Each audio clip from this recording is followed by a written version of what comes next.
Mm. Alright, here we go. Readjust here. Oy. Okay.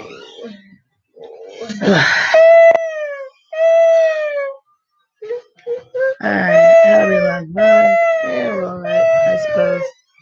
Let's see if we can readjust so that it's better here. Yeah? What do you think about that? I hate that video. I want you to know that. So, we are in my bedroom tonight because someone does not want to go into their bedroom, which is going to be fun when we're done with this. Yeah? You want Daddy's weighted blanket? Is that what you want? We should probably get you a weighted blanket too.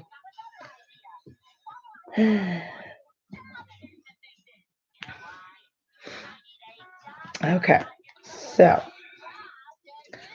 where are we now? We are at A Voice in the Mountain from 1 Kings chapter 19, verses 3 through 18. And why does my... Someday I won't have an irritated throat. Today is not that day. This is still from when I was sick. This is insane. I don't know what's wrong with me. Okay. So it finally rained, but Jezebel's not happy about it. Okay. In a fit of rage, Queen Jezebel sends word to Elijah that he'll be put to death the next day. That night, Elijah and his servant make their escape. Where can we go to be safe? The desert. Even Jezebel won't look for us there. The journey takes them south through Israel and Judah. The servant stays in the city of Beersheba, where Elijah continues alone, into the wilderness. But after a day's travel, O Lord, take my life. I have done my best to bring Israel back to thee, but it's no use. The people won't listen.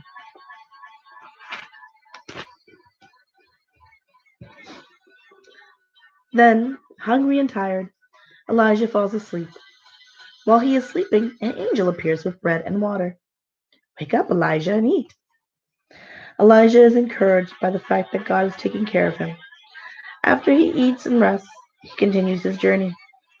And 40 days later, he reaches Mount Sinai, where God talked to Moses.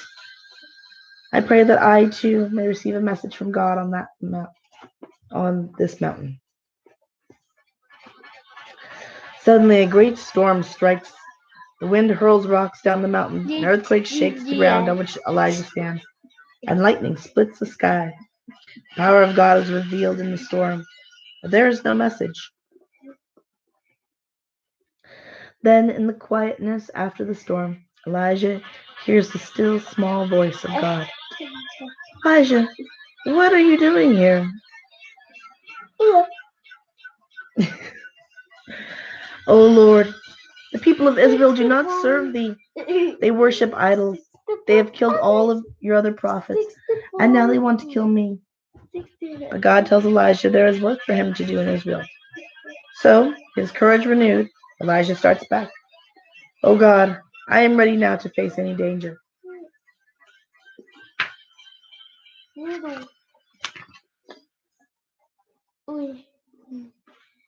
Forged letters. From 1 Kings chapter 19, verses 19 through 21, and chapter 21, verses 1 through 8. Elijah returns to Israel to serve as God's prophet. Passing by a field, he stops and throws his cloak over a young farmer soldier. Elijah, your cloak. Does this mean that you are calling me to be a prophet? Yes, Elisha. Yeah, Elijah, Elisha. Oh, the names. You've been anointed by God to be his spokesman in Israel.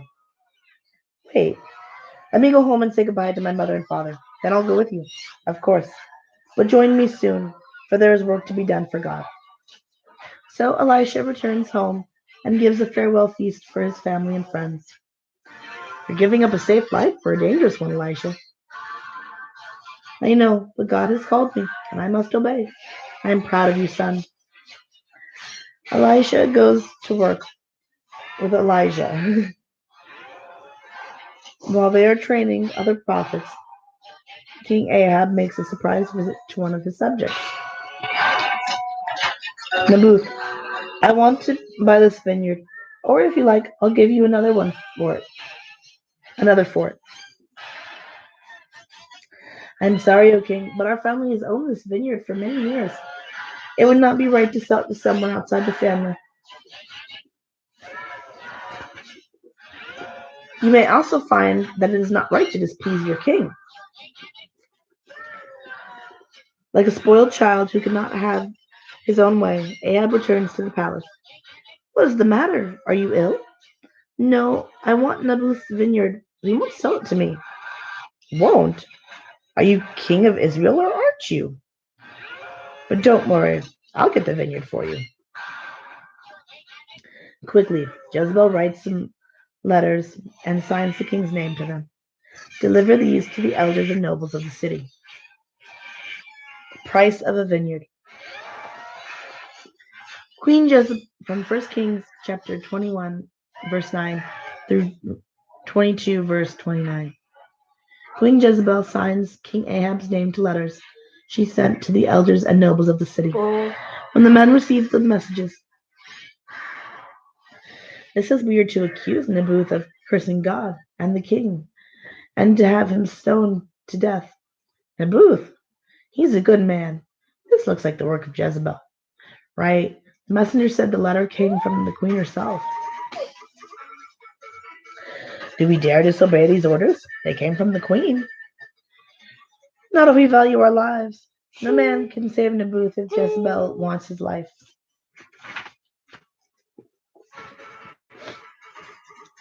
So Naboth is invited to a public meeting, and there, before all the people, 2 hired witnesses bring false charges against him.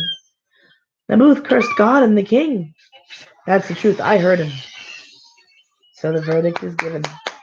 Naboth is guilty. Take him outside the city and stone him to death. No, before God, I am innocent.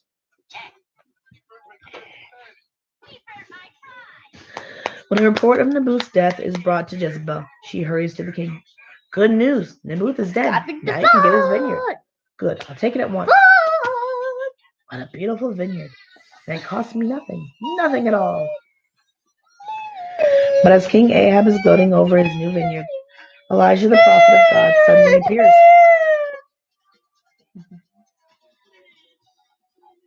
You again? Yes, and with a message from God. Because you allowed evil to be done to gain this vineyard, you shall suffer as Naboth suffered, and so shall your wife Jezebel. My nose is being all weird. Why?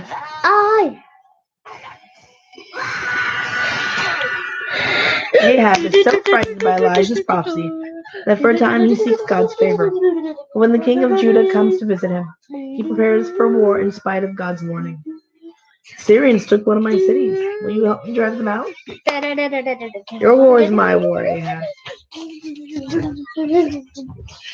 What in the world?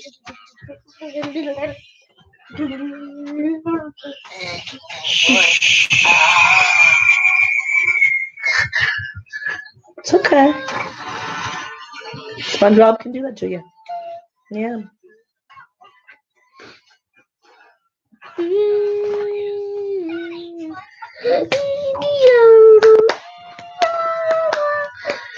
The armies are formed, and the 2 kings lead their forces across the Jordan River toward the conquered city. But at the thought of the coming battle, Ahab becomes frightened. I'll disguise myself so the enemy won't recognize me. The last journey. From 2 Kings chapter 22, verse 30 to 2 Kings chapter 2. That doesn't make sense. That has to be from 1 Kings chapter 22 to verse 30 through 2 Kings chapter 2, verse 10. As King Ahab prepares for battle against the Syrian invaders, he becomes so frightened that he disguises himself. The enemy will never recognize me in this armor. Ahab is right. The enemy doesn't recognize him. But in the heat of battle, a stray arrow strikes Ahab. Although badly wounded, he stays with his army until evening.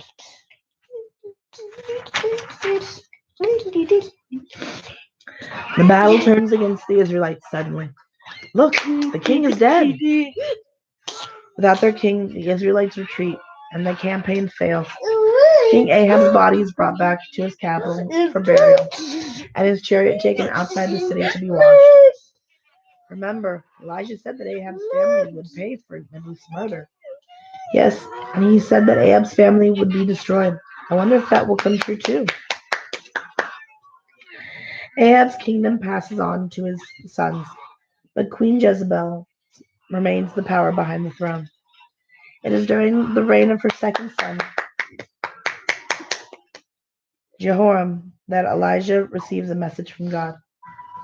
The Lord has told me to go to Jordan. You don't need to go along, Elisha. I want to go with you, Elijah. So they set out together.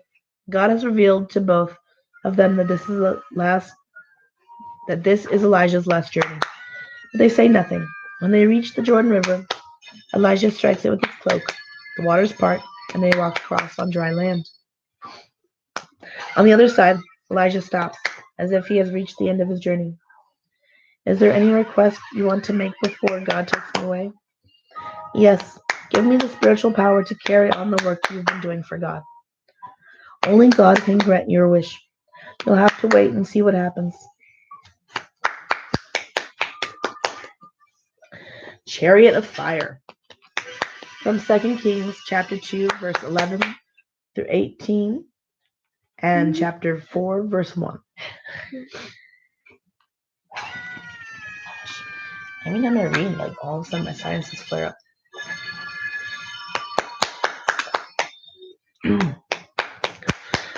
Elisha asks for the spiritual power to carry on Elijah's work.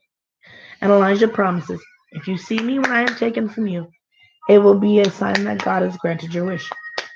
Suddenly, a chariot of fire sweeps down and separates Elijah from Elisha, and Elijah is taken up in a whirlwind. Elijah, Elijah, I see now. The power that protected and guided you is greater than all the armies of earth. What? Okay, good. For a long time, Elijah stands looking up into the sky. Then, picking up the prophet's cloak, he turns back. In the Jordan, he strikes the water with his cloak, and the waters part. O God, I thank thee for the gift of thy power. Oh, stop it! On the other side of the river, Elijah is met by a group of young prophets who have been trained by Elijah. We know God has taken Elijah's spirit, but let us search for his body that we may bury it. No, Elijah was taken up into heaven by a whirlwind. But the prophets cannot believe what Elisha tells them.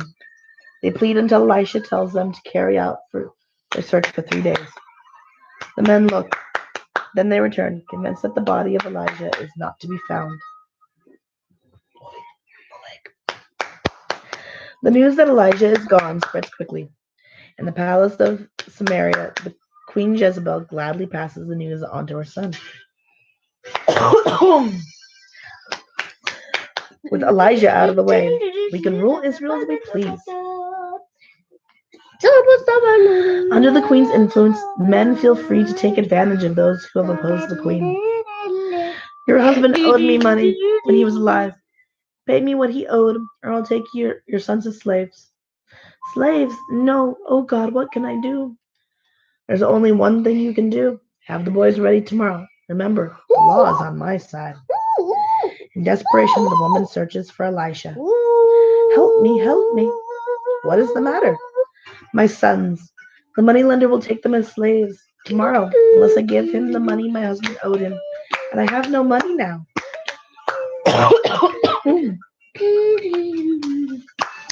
Don't worry. I promise that you will have a surprise for the moneylender when he comes.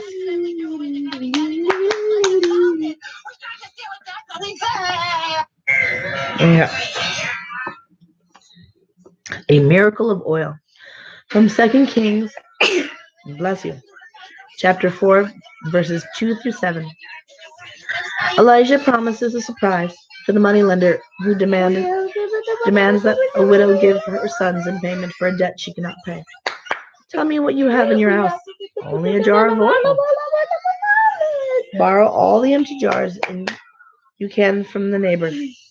Pour the oil into the jars and trust God to help you. The woman quickly begins to collect all the jars she can. More jars, mother. But surely your jar is empty now.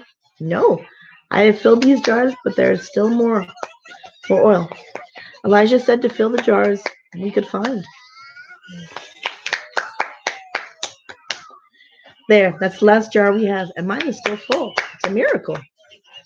She hurries with her news to Elijah. Every jar is filled with the very best oil, too. How can I thank you? Thank God, for it was He who helped you. Now, sell the oil, pay the moneylender, and live on the rest of the money.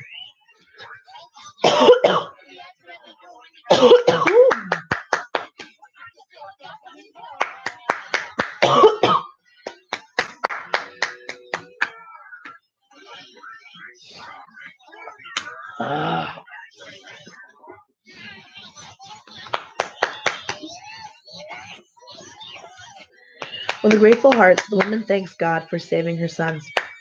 Then she sells the oil and waits for the moneylender the next morning, early. Where are my slaves? I told you to be ready for me. I am ready for you. Come out, boys. There is the money I owe you. Now let go of my son.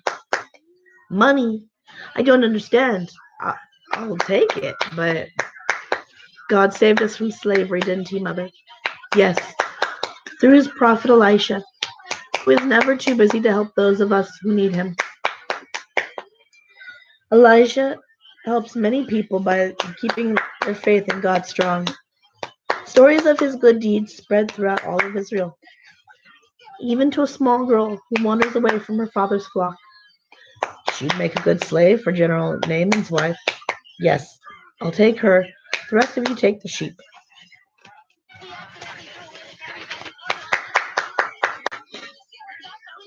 A prophet's prescription.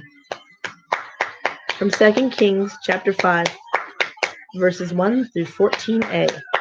That's specific.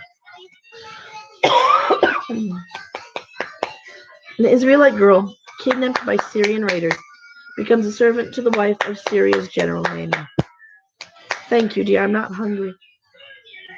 Are you ill? No, but my husband is. He has leprosy, and no one can cure him. I know a prophet of God in Israel who can. Naaman's wife believes the girl and runs to tell her husband Naaman. Naaman quickly takes the news to the king. I can't believe it, Naaman, but I'll give you a letter to take to the king of Israel. In Samaria, the capital of Israel, Naaman has the letter delivered to King Jehoram. The letter does not mention Elisha. The king misinterprets it. What's this? The king of Syria asks me to cure his general? Am I a god that I can cure an incurable disease? Is the king of Samaria trying to pick a quarrel with me? Reports of King Jehoram's problems spread throughout the city. When Elijah hears them, he sends his servant to the king. Elijah says, if you send Naaman to him, the general will learn the power of God's prophet. I'll send word to Naaman at once.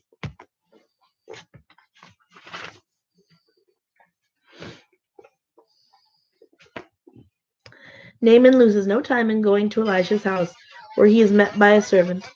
Greetings, Naaman. Elijah says that if you will wash 7 times in the Jordan River, you will be cured. Wash in the Jordan? That's silly. I thought Elijah would call on his God to cure me. Naaman thinks he's been made a fool of, and in a rage, he drives away. Think again, Naaman. If Elijah has asked you to do something hard, you would have done it. Why not do this easy thing, he asks.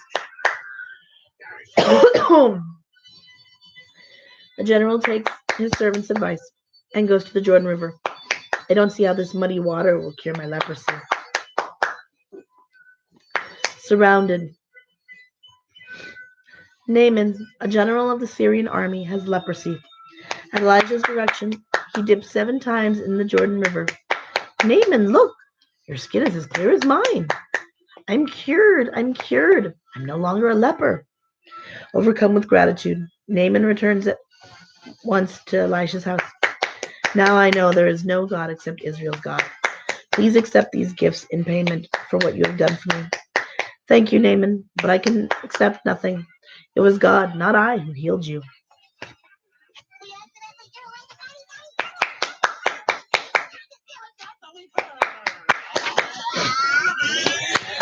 Then Naaman returns to his home in Syria. I thank God every day for healing me, and I owe it all to Elisha and to the little girl who also believed in Elisha's God. But the healing of Naaman does not keep the king of Syria from plotting against Israel. My spies tell me that the king of Israel will soon be returning to Samaria. Set up an ambush and capture him. A few days later, on the road to Samaria, stop. Elisha sends word for you to take another road. Syrians are waiting on this road to capture you. For days the Syrian soldiers wait for the Israelite king, but he doesn't come. Again the Syrian king sets a trap, and again Elisha warns his king to escape. Finally the Syrian king becomes so angry that he accuses his own men of treason. We're not guilty, O king. It's Elisha, the prophet in Israel, who is telling your plans. Elisha, is it? Have our spies find out where he is, and I'll send an army to get him. A few days later, I have good news for you. Elijah is at Dothan. Send an army at once to surround the city. The Syrians march and set up their camp by night. The next morning, Elisha's servant rises early and sees the Syrian army. Elisha, we're surrounded by the whole Syrian army. Fear not. There's more power on our side than on theirs.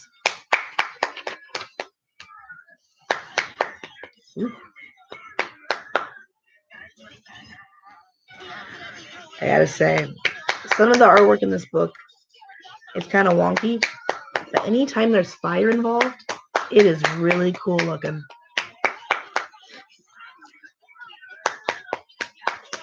So we're gonna stop there for tonight. All right.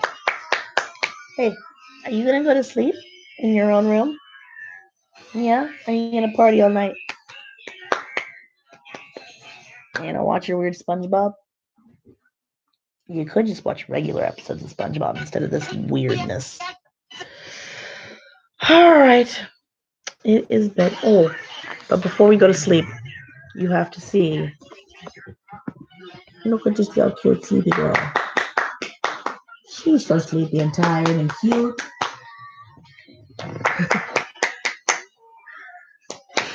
Sorry, I had to share that with you. All right. Good night, everybody. Dale, can you say good night? Maybe? No? Okay. Well, good night, everybody.